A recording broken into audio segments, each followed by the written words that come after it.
describe the moment when I decided to be a voice for change? Well, let me begin by giving you a little bit of background about myself. I was born in Chennai in South India.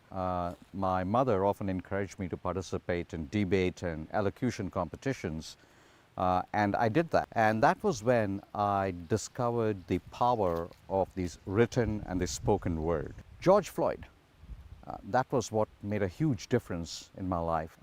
And I watched all of that happening on TV. And I said, the world has simply got to be a better place. And that was when I committed myself to saying, in whatever position I am, as long as I'm shaping minds, let me help minds think through this.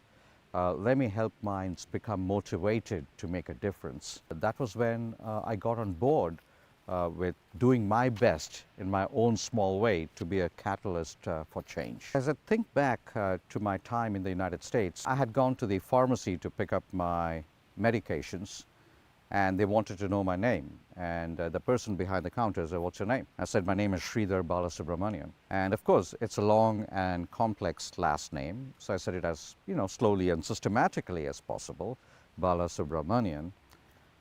But then he went behind and he was looking for the medication, and he was talking to somebody next to him and said pretty loudly, "Oh yeah, this is a medication, blah, blah, blah, blah." And it just struck me like a thunderbolt right then, because with those three simple words, blah, blah, blah, he had reduced me to an entity that didn't matter. And so I again politely tried to tell him that, my name is Balasubramanian. He said, "Yeah, blah, blah, blah." And I will never forget that. It didn't change the trajectory of my life, but sometimes it just hits you in such a way that you know that in his eyes you don't matter, or at least he's trying to make you think that you don't matter. And that was something that I carried with me for years, and I still carry with me to this day. What gives me hope for the future? George Floyd gives me hope for the future. Breonna Taylor gives me hope for the future. Eric Garner gives me hope for the future. Now, it is a tragedy that I should draw hope for the future from these terrible instances of what has happened in society. But yet, I do think that thinking back towards these horrific instances, they have provided society with an impetus to change.